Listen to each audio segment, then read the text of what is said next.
Hola amigos de adelamicha.com, vamos con las recomendaciones de este fin de semana. Por un lado, tenemos Aquarius, una película de Clever Mendoza Filo, interpretada de manera realmente espectacular por Sonia Braga, esta gran actriz brasileña. La película propone varios ejercicios, creo que todos que nos pueden traer muchos beneficios. Por un lado, a través de esta historia de una crítica musical que comenzó muy joven, en los 80 probablemente, 80 y algo, y que a la fecha sigue trabajando en eso y que se ha hecho de una carrera realmente muy reconocida, a la cual una gran constructora quiere quitarle el departamento en donde ella ha vivido toda su vida. A partir de esa historia, lo que Clever Mendoza Filo, que también es el autor del guión, quiere que exploremos es pues la importancia de las memorias, la importancia de acordarnos de lo que hemos hecho, lo bueno y lo malo, ¿no? Porque creo que el segundo subtexto que tiene la película es el de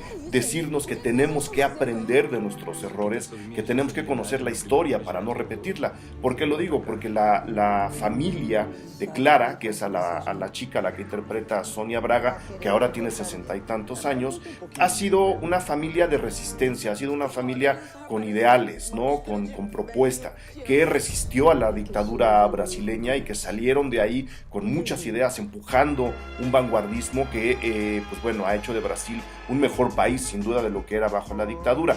Por un lado. Por el otro lado está esta historia del capitalismo voraz en donde las grandes constructoras, muchas veces aliadas con gobiernos, en este caso todo ocurre en Brasil, se van apropiando de lugares importantes y trascendentales en las ciudades para construir gigantescos edificios en donde todos son iguales, en donde, quiero decir, la estructura del edificio es igual a la de al lado, que es igual a la que está cruzando la calle y que no aportan vida en realidad a la gente que vive ahí, al contrario de las construcciones de una arquitectura mucho más humanista que buscaba más el disfrute del espacio antes que vender un departamento barato y probablemente mal construido.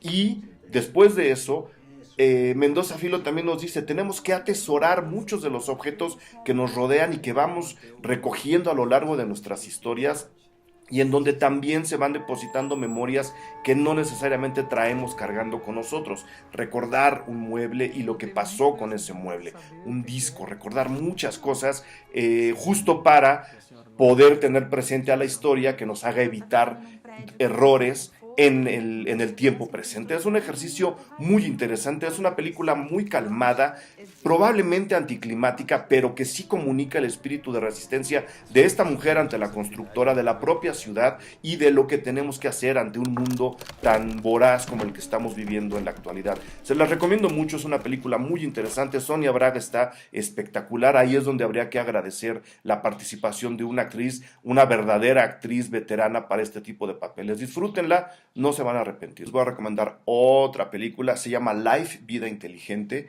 Dirige Daniel Espinosa, el guión es de Red Reese y de Paul Wernick. Actúan, creo que el reparto es lo más interesante de esta película.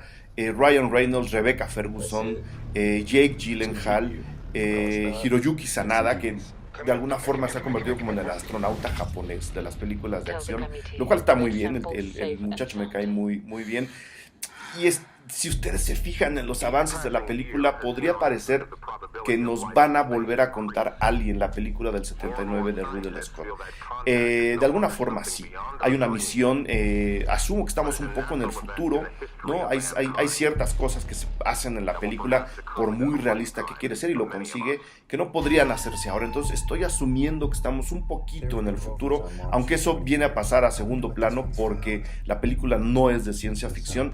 Hay una misión a Marte, se encuentran células en Marte a las cuales se revive en la Estación Espacial Internacional, y resulta que estas células son completamente agresivas y dañinas para el ser humano, y la gente, el equipo científico que está manejando este proyecto, se ven en la necesidad de alejar todo lo posible a este nuevo ser que acaban de encontrar de la Tierra. No puede llegar a la Tierra. Entonces su misión, muy al contrario de lo que ocurría en Alien, o incluso incluso en Gravedad, que la idea era escapar de la amenaza y tratar de regresar a casa, probablemente la Tierra o una u otra estación espacial. En el caso de Alien, en Gravedad ocurría justo como la Tierra, aunque ahí la amenaza era otra. En lugar de eso, este equipo tiene que tratar de alejar lo más posible a este ser vivo. Repito, como ciencia ficción no funciona. Si la vemos como un guión de ciencia ficción, no hay en realidad una propuesta debajo que nos haga pensar sobre algún tipo de perjuicio real sobre traer vida extraterrestre a la Tierra, o sobre conocerla o encontrarla, pero y ahí es donde va mi recomendación. Lo que hay que hacer con esta película es hacerle un pequeñísimo favor, dejarla de ver como película de ciencia ficción, olvidarse de Alien, porque además Alien es completamente claustrofóbica y Life no está buscando esas atmósferas.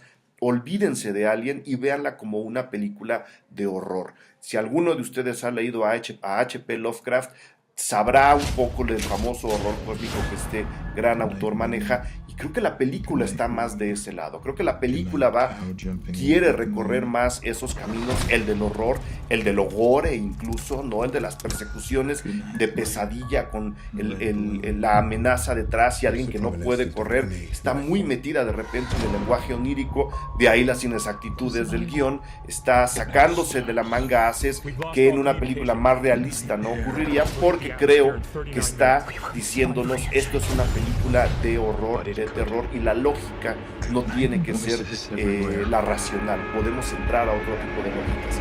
Si la ven así, les aseguro se van a pasar un muy, muy buen rato viendo Life. Si la ven como película de ciencia ficción, va a ser completamente desastrosa. La recomendación es irse al otro lado, y si no conocen a Lovecraft, la verdad, léanlo. También les voy a recomendar una película mexicana muy peculiar, controversial por algunas situaciones que realmente no tienen ningún peso más allá de lo que la propia película es, que es una especie de provocación, un intento de provocación. La película se llama Tenemos la carne, dirige Emiliano Rocha Aminter, escribe Emiliano Rocha Aminter, me parece que él también estuvo en la edición, y es un proyecto, no hay en realidad una sinopsis, ellos han intentado manejar varias.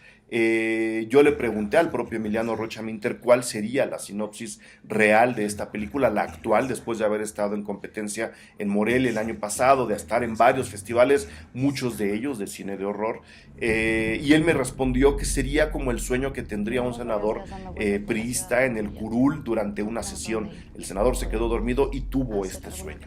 Pues bueno, es un poco darles la idea de la apertura en cuestión de historia de esta película. Es más un experimento, a mí me parece más un acto de performance filmado, bien filmado, sí hay secuencias muy elegantes, hay secuencias con muy buen manejo del color, pero lo que me falta es lo que debe haber detrás de ese muy buen manejo de color. Emiliano Rocha Aminter lo que está demostrando en realidad, más allá de una actitud provocadora, que la película no lo es, más allá de una idea transgresora que la película no tiene y tampoco lo es, más allá de un intento de renovación del cine mexicano, que la película por supuesto ni se acerca a eso, lo que está demostrando Emiliano Rocha es que tiene la habilidad ya para ser un director quizá de atmósferas, que se mete en cine de género, que sabe manejar la cámara, que sabe ambientar sus escenarios. Y por ahí creo que es donde hay que tenerle el ojo a Emiliano. Todo lo demás en la película es un ejercicio para eso. No hay en realidad una historia real. Podríamos decir que son dos que conocemos al principio de la película, dos chicos que entran a un edificio abandonado. Se habla de una ciudad postapocalíptica, que por supuesto es México, cosa que se rompe precisamente al final de la película. Pero bueno, ahí se topan con un personaje que los mantiene en un encierro casi voluntario, en donde la exploración desde sexual hasta degustativa pues llega a ciertos extremos que tampoco son de escándalo, ¿no? Y tampoco son provocadores, quiero repetirlo muy muy claramente. Lo que sí me parece interesante es que probablemente tengamos a un director que va a empezar a filmar mucho, justo porque está demostrando muy buen ojo en esta película, justo porque está demostrando el oficio necesario para empezar a darle historias muchísimo más interesantes que esta. Ojalá haya futuro para Emiliano, ojalá salga adelante, mientras pueden ver la película como lo que es su primer intento, su presentación, su manera de decir: esto es lo que yo puedo llegar a conseguir a través de una película como esta. Quiero recomendarles un estupendo documental ganador en su año en el Festival Internacional de Cine de Morelia, Los Reyes del Pueblo que no existe. Dirige Betsabe García, el guión también es de Betsabe García, algo de la fotografía lo hizo ella, pero es decir, es un proyecto muy personal, pero que por supuesto se realizó en equipo. Un documental poderosísimo, un documental que comunica mucho del sentimiento que México vive ahora entre el desamparo de las autoridades y ese fantasma raro que es la amenaza del narco que puede explotar en cualquier momento, pero todo a través de una historia que en apariencia no tiene nada que ver con ninguna de las dos. En un pueblo del noroeste de México, el gobierno de Felipe Calderón mandó a hacer una presa, obviamente sin ningún tipo de planeación ni de propuesta, que por supuesto iba a inundar una parte importante de aquel terreno.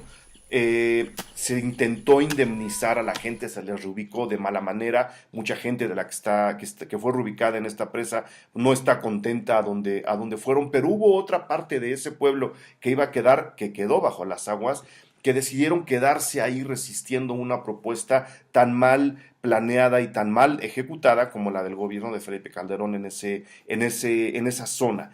Y lo que hacen es vivir, ¿no? Vivir ahí en un pueblo que a veces tiene el agua hasta el cuello y a veces la tiene hasta las rodillas, pero que vive realmente debajo del agua, resistiendo por un lado la necesidad del gobierno de no reubicarlos de manera digna o de no darles la opción de seguir viviendo ahí, aunque sea no en ese pueblo, sino unos cuantos metros alrededor, porque no les están habilitando las casas. Es una historia de resistencia de los pueblos, de la gente que quedó en este pueblo, es una historia de resistencia de México, en que está en este desamparo que les comunicaba al principio y que se acaba materializando en la historia de Betsabe García, no una, sino varias veces. Hay una sensación de desconsuelo y de misterio, a pesar de que esta gente cree y efectivamente podrían estar viviendo en el paraíso, que va masticándose durante todo el documental para dejar una sensación de que alguien no está haciendo bien las cosas y no somos precisamente la gente de la calle la que está en el error. Les recomiendo en realidad este documental, es poderosísimo, genera una serie de reflexiones muy interesantes, muy importantes, muy oportunas, que creo que todos tenemos que tener y después discutir entre nosotros. Es en realidad uno de los mejores documentales que se han ejecutado en México en los últimos años y llega a la cartelera mexicana precisamente este fin de semana. Disfrútenlo, por favor, y coméntenlo. Saludos.